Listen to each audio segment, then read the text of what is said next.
On April 29, 1945, a crowd gathered in a public square in Milan. They weren't there for a celebration.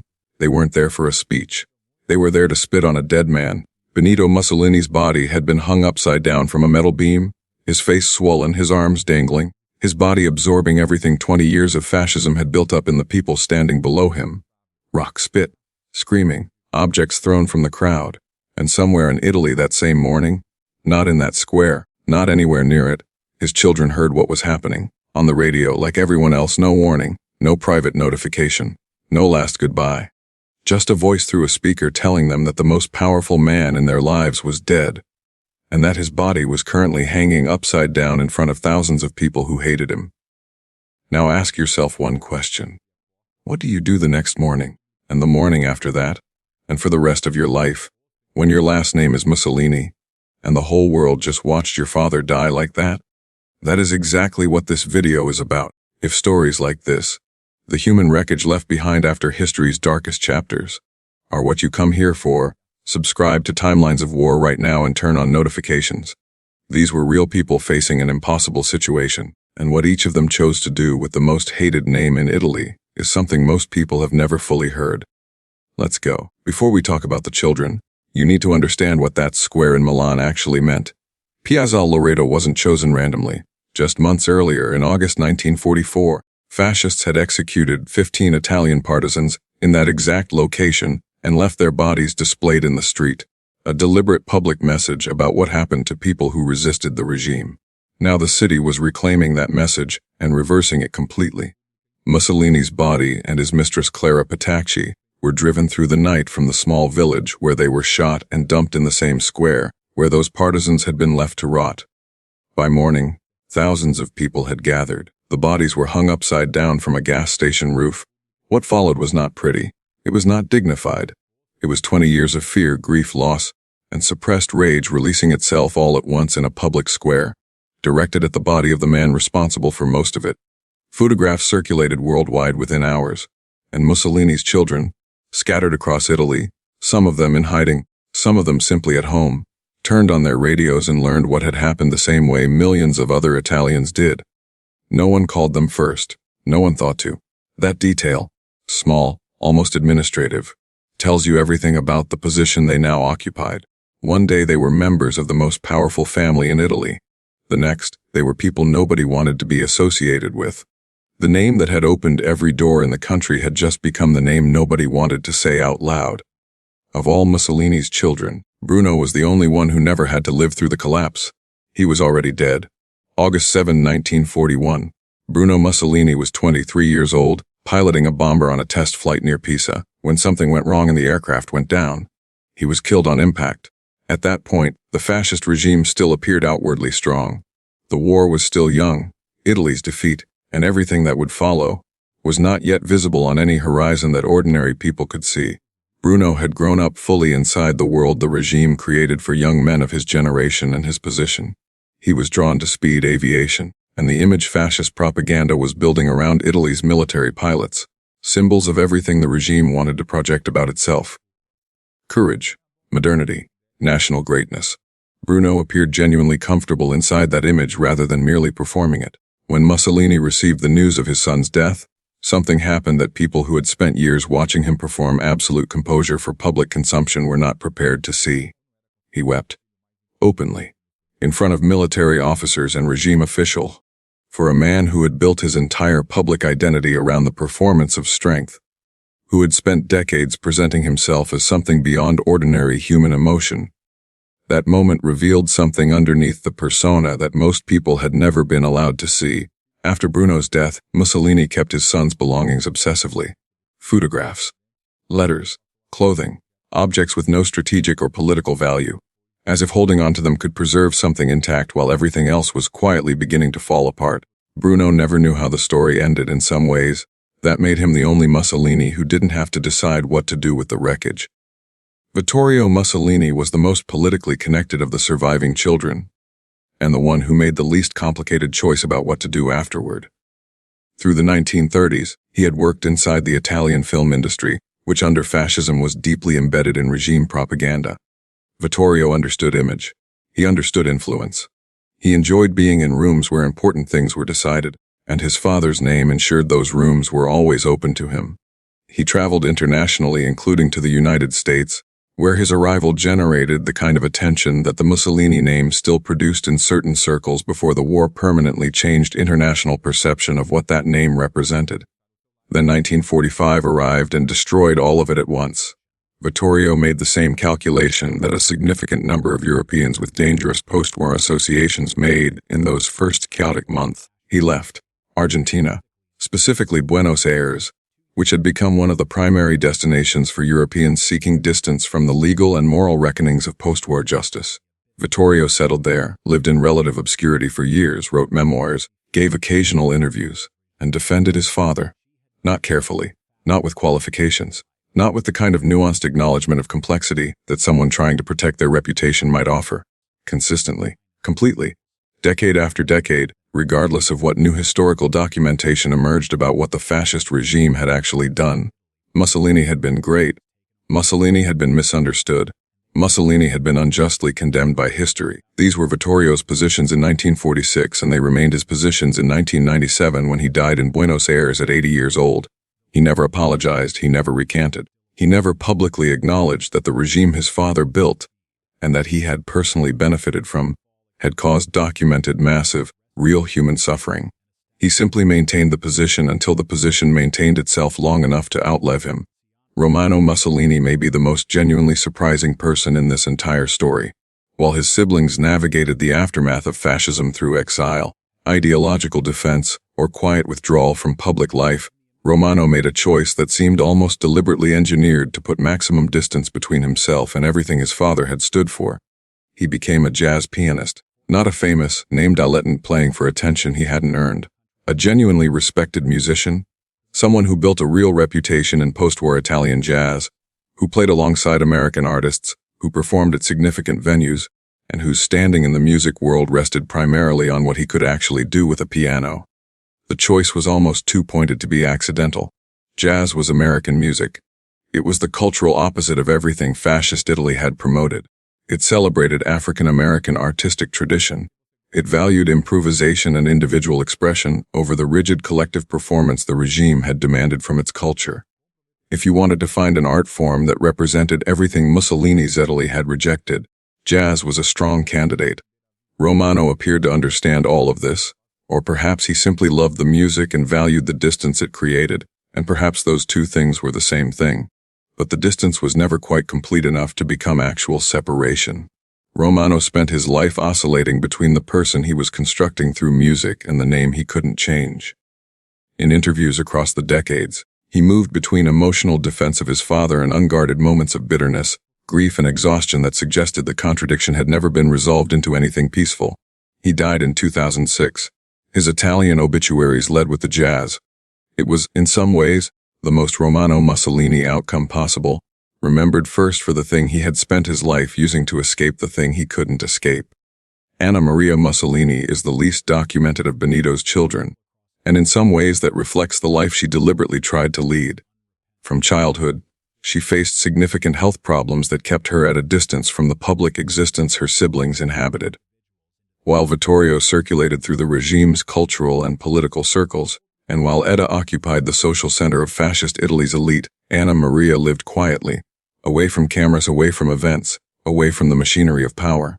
After 1945, she made choices that moved her further from the Mussolini name rather than toward it. She worked as a radio presenter. She married. She had daughters. She built a life that attempted to exist separately from the history her family carried. She died of cancer at 38 years old in 1968.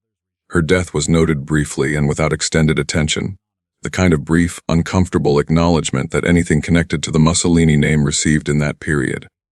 Anna Maria had spent her short life trying to live quietly. History, largely, honored that request. She is remembered least. Perhaps that is exactly what she would have wanted. Edda Mussolini was the favorite. By consistent account, unambiguously, definitively, Benito Mussolini's favorite child.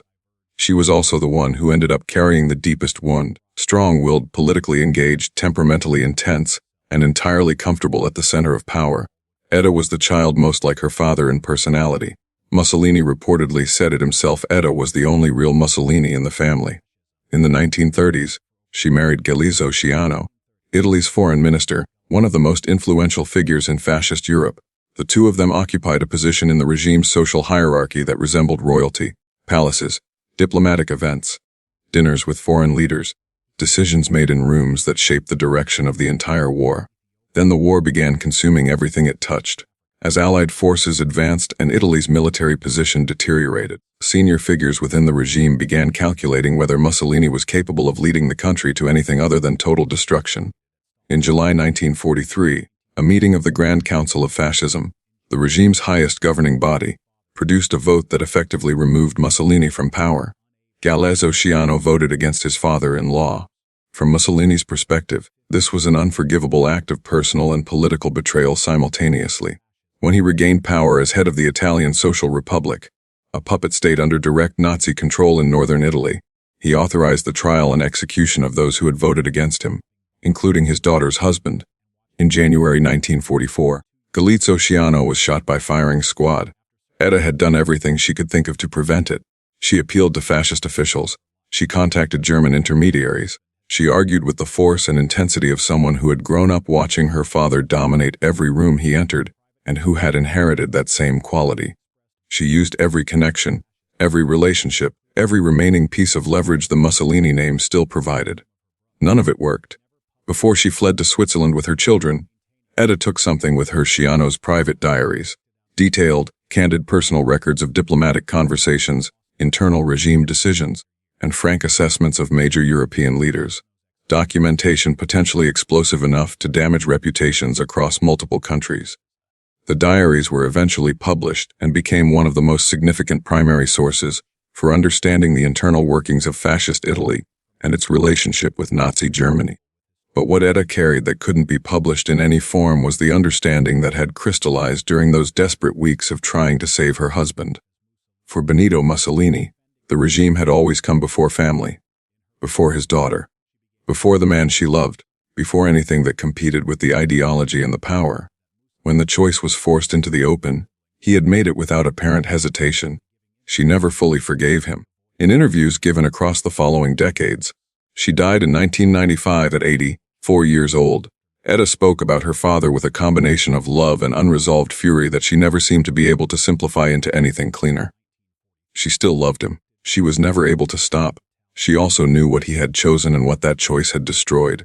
Both things stayed true simultaneously until the day she died.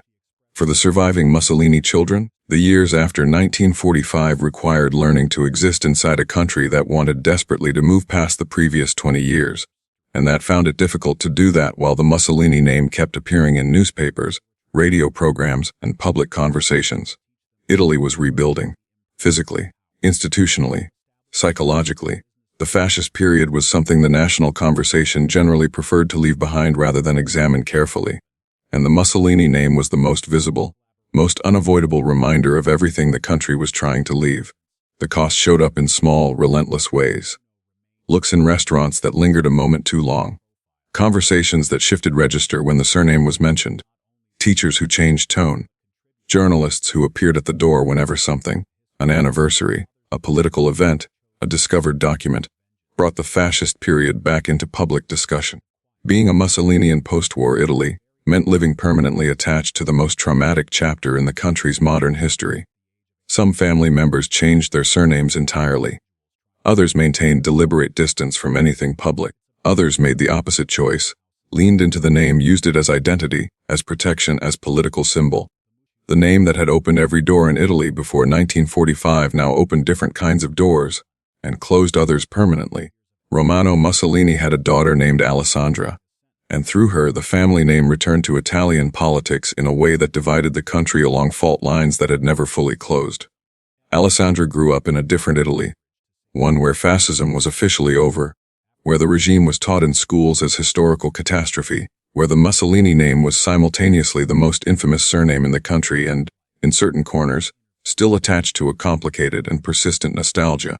She initially pursued entertainment, acting, modeling, television. Then she moved into politics, aligning with parties of the Italian far right, winning election to parliament, becoming a public figure who was willing to discuss her grandfather's legacy in ways that generated immediate and sustained controversy. In one widely reported statement, she said Mussolini had done many good things for Italy. The statement generated international coverage and significant backlash for many Italians, particularly those old enough to carry direct personal connection to what the fascist regime had done. Hearing those words attached to that name was deeply unsettling in a way that went beyond ordinary political disagreement. And there was something additionally striking about who specifically was saying it. Romano Mussolini had spent decades constructing an identity through jazz, through an art form as distant from fascism as he could find, through a career that asked people to hear the music before they heard the name. The Mussolini identity he had effectively tried to bury in piano keys, his daughter was raising as a political argument. Alessandra Mussolini remains alive, remains involved in Italian political life, and continues to carry a name that, nearly 80 years after the body in Piazza Loreto, still generates immediate reactions everywhere it appears. The body of Benito Mussolini had its own complicated post-war journey. After initial burial, it was exhumed by neo-fascist sympathizers and hidden for years. Eventually returned to the family in 1957, it was interred in Predappio, the town where Mussolini was born. Every year, particularly in April, groups from Italy's far right make pilgrimages there, flowers on the grave. In some cases, fascist salutes performed openly, people who treat the burial site not as the grave of a defeated dictator but as something closer to a shrine. The man died in 1945. The movement that produced him did not. Romano Mussolini said something in one of the rare interviews, where he spoke directly about his father that may be the most honest statement any of Mussolini's children ever made publicly. I loved him. He was my father. I cannot change that. No defense of fascism. No condemnation either. Just the impossible, unresolvable reality of loving someone whom history has correctly judged to have caused enormous suffering, and having no framework that makes those two things sit comfortably together. That is what the Mussolini children inherited. Not money, not power, not the empire their father promised Italy a name, and the weight of everything that name meant, to the country, to history, and to the people who carried it without choosing it, for the rest of their lives. Some ran, some defended, some played jazz and hoped the music would be louder than the history. None of them escaped it. Subscribe to Timelines of War. Share this video, because understanding what happens after a dictatorship falls, to the institutions, to the country, and to the families at its center, is part of understanding how these things happen in the first place. And we are not done. Timelines of War. Subscribe, notifications on, share this video,